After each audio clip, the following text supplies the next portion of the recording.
নাই দুটা কথা।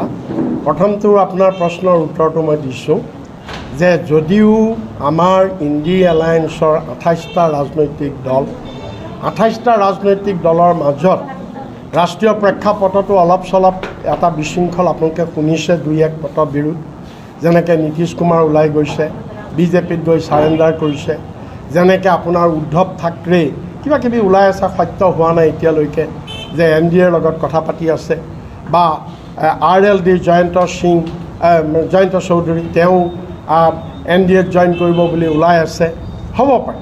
বা অসমত আম আদমি পাৰ্টীয়ে 3টা চিট ঘোষণা কৰি দিছে, বা পশ্চিমবংগত মমতা বেনাৰ্জীয়ে ঘোষণা কৰিছে আমি অকলে খেলিম। এই গোটেই কথাবিলাক যদিও হৈছে, এই গোটেই কথাবিলাক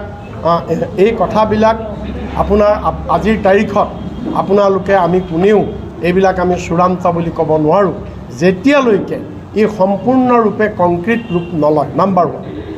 নাম্বাৰ 2 কথা হৈছে, যদিও ৰাইজে কিন্তু কোনোবা আমাৰ মাজত মতবিৰোধ হৈছে, আপে কিবা দিছে কিবা কৰিছে, মোৰ দৃঢ় বিশ্বাস যে নেশ্যনেল লেভেলত এইটো আজি এনেকুৱা কথা নহয় যে 3টা কেণ্ডিডেট ডিক্লেয়াৰ কৰিলেই তেওঁলোকে তাক পুনৰ বিবেচনা কৰিব নোৱাৰে, এইটো নহয়। নমিনেশ্যন দিয়াৰ পিছত নমিনেশ্যন উইথড্ৰ কৰাৰ দিনাখনলৈকে সময় থাকে সাল সলনি হ'বলৈ। গতিকে এইটো এটা নেশ্যনেল কজ। এতিয়া এইটো অকল কোনোবাই ছিট পাব কোনোবাই ছিট নাপাব এইটো নহয়, এইটো হৈছে কি, এইবাৰ হৈছে কি দেশ বচোৱাৰ যুদ্ধ, এইখন সংবিধান বচোৱাৰ যুদ্ধ, গণতন্ত্ৰ বচোৱাৰ যুদ্ধ।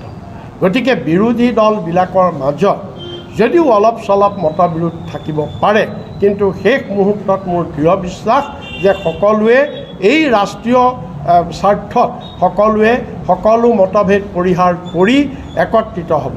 আৰু ৰাইজে এইটো বিচাৰিছে, ৰাইজে কিন্তু সকলো বিৰোধী দল একত্ৰিত হৈ বিজেপিক পৰাস্ত কৰাটো ৰাইজে বিচাৰিছে, আৰু ৰাইজৰ ইচ্ছাটো বিৰোধী দলে পূৰণ কৰিব লাগিব। এইটো সময়ৰ আহ্বান।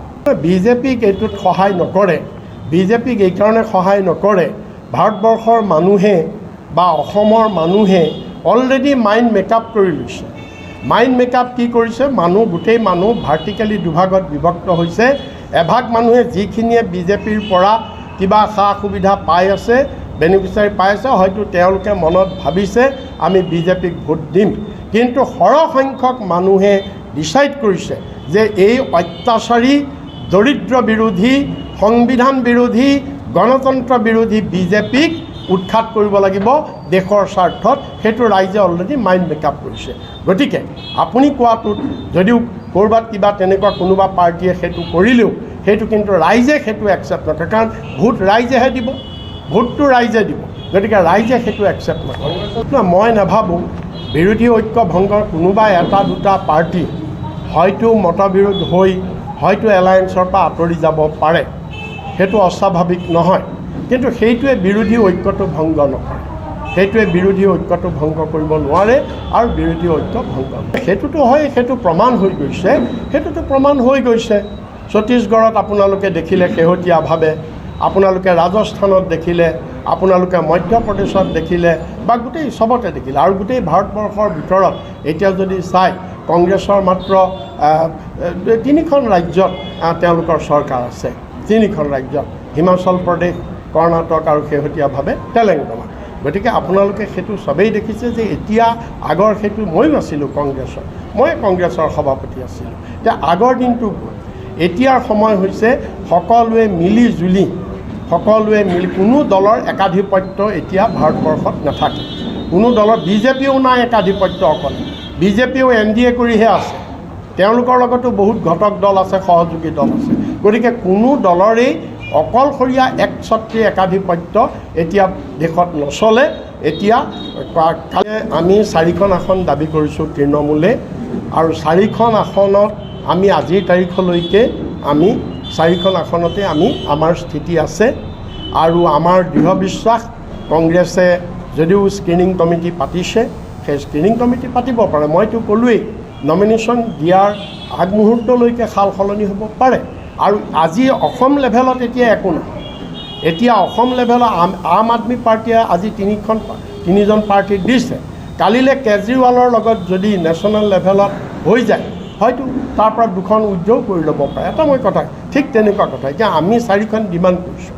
আমাৰ মমতা বেনাৰ্জীৰ লগত বিশেষকৈ কংগ্ৰেছ আৰু নেশ্যনেল লিডাৰশ্বিপৰ যদি তাত এগ্ৰিমেণ্ট হয় নেশ্যনেল লেভেলত, তেতিয়া আমাক তাৰ পৰা যেইখনৰ কথা ক'ব আমি সেইখন মানি ল'বলৈ বাধ্য, আমি বাধ্য। গতিকে আমি সেই ধৰণে আমি মাইণ্ড মেকআপ কৰিছোঁ। আজিৰ পৰা আজি আমাৰ তৃণমূলৰ আজি আমি চিৰাং ডিষ্ট্ৰিক্টত আমি আৰম্ভ কৰিছোঁ আৰু আজিৰ পৰা আমাৰ গোটেই অসমত আপোনাৰ আমাৰ তৃণমূল 31খন জিলাত আছে। 31খন জিলাত আমাৰ ধাৰাবাহিকভাৱে আজিৰ পৰা এই মিটিং হ'ব। এইবিলাক আমাৰ প্ৰত্যেক জিলাত আমি চিডিউল বনাই কোন জিলাত কোন যাব, কোন থাকিব, কোনে কোনে অংশগ্ৰহণ কৰি ইত্যাদি আমি এটা ডিটেইলছ প্লেন কৰিছোঁ। অকল ইলেকশ্যন অৰ্থাৎ প্ৰত্যেক জিলাতে আমাৰ এই বৰ্ধিত কাৰ্যনিৰ্বাহক বহি তাত আগন্তুক নিৰ্বাচনৰ প্ৰস্তুতি সম্পৰ্কে আলোচনা কৰি আৰু কৰ্মীসকলক গাঁৱত সোমাই যাবৰ কাৰণে আজি আমি এটা নিৰ্দেশ দিছোঁ। আৰু এই সভা আমাৰ কণ্টিনিউ আমাৰ আজিৰ পৰা গোটেই অসমৰ বিভিন্ন জিলাত একেদিনাই 3-4খন জিলাত আমাৰ ধাৰাবাহিকভাৱে এই সভা হ'ব আৰু চিৰাঙৰ পৰাই আমি এইটো আজি আৰম্ভ কৰিছোঁ। সমষ্টিত যে শক্তিশালী ৰূপত যে অৱতীৰ্ণ হৈছোঁ এই কথা হয়তো আপোনালোকে আজি মন পাইছে। আমাৰ সাংগঠনিক ভেটি মজবুত হৈছে। আৰু শেষত এটা কথাই কওঁ, হীৰা হৰণীয়াৰ পাপে চুইছে। আৰু পাপে চুইছে এইকাৰণে কথাষাৰ কৈছোঁ, তেখেতে যেতিয়াৰ পৰা GSP আৰম্ভ কৰিলে, যেতিয়া বিজেপিৰ লগত তেওঁলোকৰ এটা সংস্পৰ্শ আহিলে তেতিয়াৰ পৰাই তেওঁলোকৰ বিনাশ হৈছে। আৰু এইবেলি তেওঁলোকে যে নিৰ্বাচন খেলিব পাৰিব নে নাই তেওঁলোকে আবল তবল বোকা আৰম্ভ কৰিছে। ইতিমধ্যে মানে কোৰ্টৰ পৰা ৰায় দিছে তেখেতক নিৰ্বাচন মানে ভুৱা চাৰ্টিফিকেট বুলি। ক'ত নিৰ্বাচন খেলিব তেখেতে? অৰ্থাৎ ৰাইজৰ মাজত এটা পেনিক সৃষ্টি কৰি আছে, ৰাইজৰ মাজত এটা কিবা দেখুৱাব বিচাৰিছে।